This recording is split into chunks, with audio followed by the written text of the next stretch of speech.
Hey everybody, tonight I'm gonna make a apple crisp or an apple cobbler, whatever you want to call it. I have a ton of these beautiful honey crisp apples that are a little bit soft, but they're still good. They're still very delicious, have great flavor, but I want to go ahead and put them in something and cook them up because they're not quite as crispy as I like them for snacks or sandwiches. So I've cut them all up. I probably had 8 small honey crisp. I've cut them into wedges and I have washed them really well and let them drain here. In this casserole dish, I am going to spray some Baker's Joy because I am going to bake this dish as opposed to just doing a regular pan. I'm going to put my oven on 350 and I'm going to make a crust tonight. So basically this is a very old school crust. Doesn't have any sugar in it at all, doesn't have any eggs, doesn't have anything. It is a stick of butter that's been melted and 1.5 cups of all-purpose flour. So I'm putting the flour into the casserole dish and I'm going to add the melted butter. I've eaten so many of the apples, I've been snacking a little bit. But I just had a hankering for this, that it just made me want to make it. I knew I had my apples to get rid of too. So basically what you do is you just mix up your batter. And you're going to have to do it with your hands. It's not as bad as touching raw meat. But basically you're just going to press and make a paste with your flour and butter so that you can push it into the casserole dish, and you're gonna bake this on 350 for about 15 to 20 minutes. It's going to be the base for our apple cobbler or apple crisp, whatever you want to call it. Now, one thing I'm going to add to this, which is really yummy, is about 1/4 cup of slivered almonds. So, you see where this is going, right? Got a little apple and almond combination. It's going to taste great with the two flavors mixing together. So, bear with me while I do this. Just basically making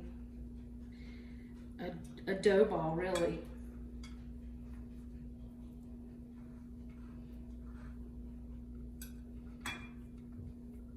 Once all the flour is combined with the butter and the almonds, I want you to go ahead and crumble it up. This is the bottom, this isn't even the top.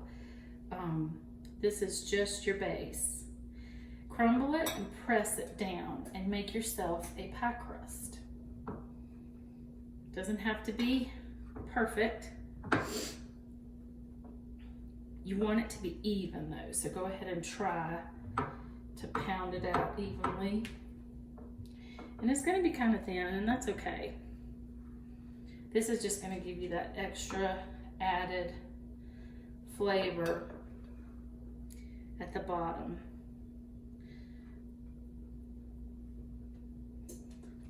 Like a little biscuit at the bottom almost. Okay. So again, Duke, Daisy, come here. Again, I have 1.5 cups of all-purpose flour, 1 stick of melted butter, and 1/4 cup of almonds that have been cut and sliced. You could do slivered, you could do shaved, you know, the kinds that you use in salad is what I had. These are not slivered, these are the almond sliced. All right, so this is gonna go into the oven at 350 for about 15 to 20 minutes. And then when it comes out of the oven, I'm gonna let it cool, and then I'm gonna put the apple mixture together, pour it on top, put it back in the oven, and I'll show you the process as we go.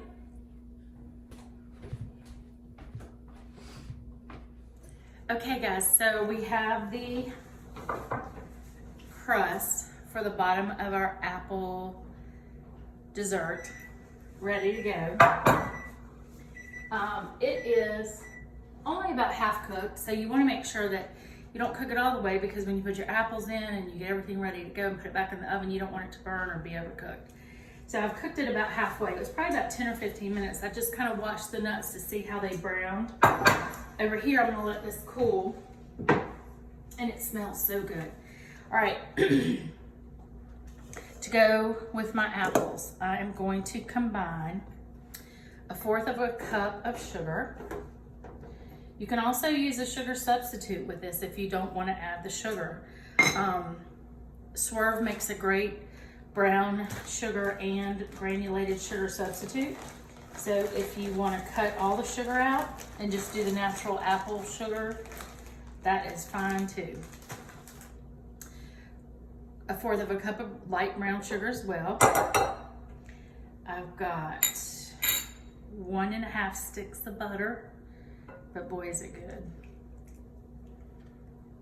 It's gonna make it so yummy. Okay, now I'm gonna add 1 tablespoon of cinnamon. Oh, I've been so stuffy these past few days. Sounds stuffy. All right, there's a tablespoon of cinnamon. And then 1 teaspoon of nutmeg.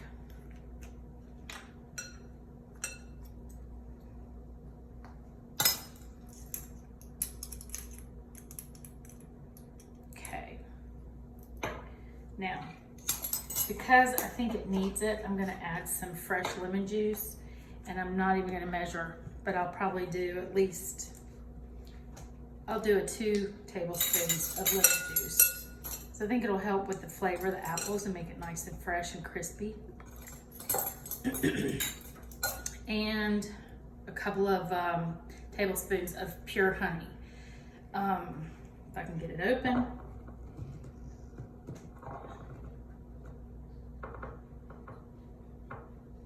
Oh my gosh. Production. Woo, that was a kicker. Right, here's 1 and 2. I'm just loosely pulling this out of my head. There's no recipe, it's just me putting together things that I know work and taste great with fresh apples. About 2 tablespoons of cornstarch. This is just your Argo cornstarch. It's a little bit of a binding agent to help everything stick together.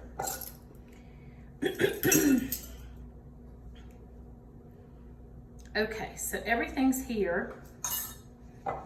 Now I'm just gonna mix it together, get it ready to go on top of the apples. Want to make sure everything's combined really well. And like I said, if you want to make this sugar-free, you can. If you want to cut your apples in chunks or cubes, feel free. This is a loosey-goosey recipe. You can just figure out how you want to do it and just make it up as you go. But this is a great glaze for apples. I've done it inside a puff pastry before and done a baked apple. This is kind of a crustless apple pie, really, or an upside down apple pie. The crust is at the bottom that we made ahead of time with your all-purpose flour, butter, and almonds. And then this is your mixture. Hope you guys can see that. It's just a nice, really thick mixture that looks almost like an apple glaze. All right, so now I'm gonna come over here, move everything out of the way, and go ahead and put this here.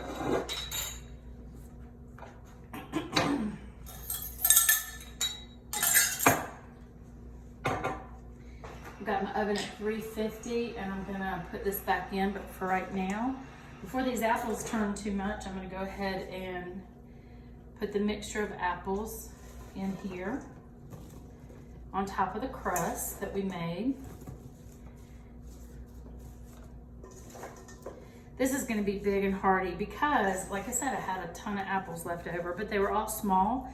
But look how many it made. So this is gonna be really good.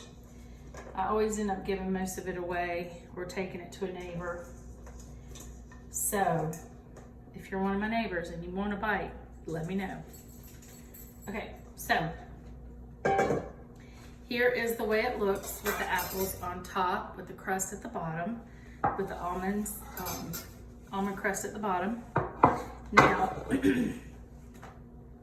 what I'm gonna do is just make sure that this mixture gets on all of the apples. Instead of just pouring it, I do wanna kind of make sure that every little bit of the apples get a little drizzle.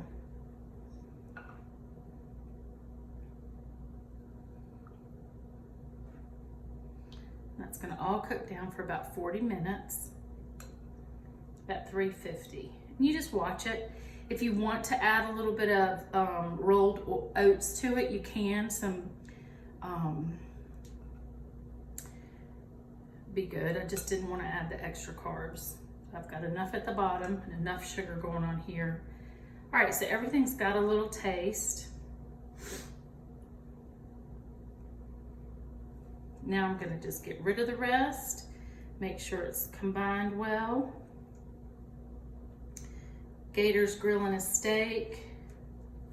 I've got some okra to cook. And this is gonna be a nice little bite of dessert, and Josh is gonna love it.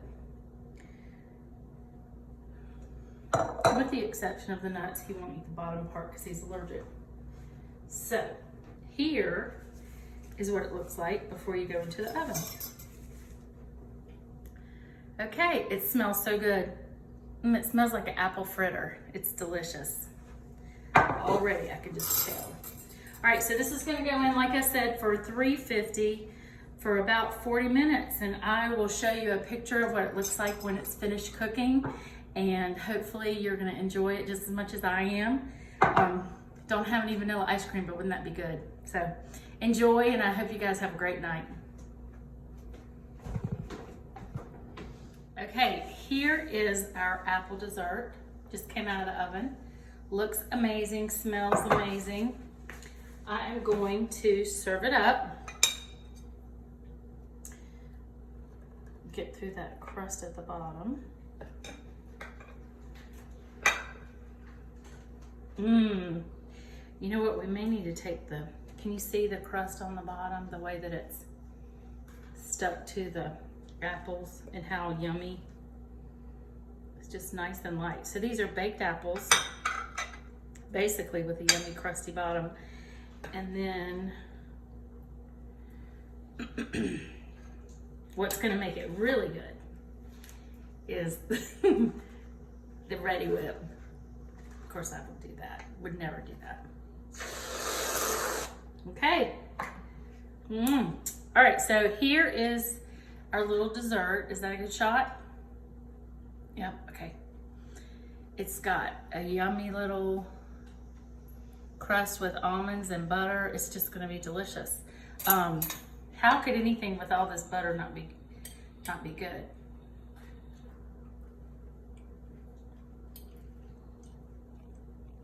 It's pretty good. I think you're gonna love it. I think it would be great for breakfast too, with a cup of coffee.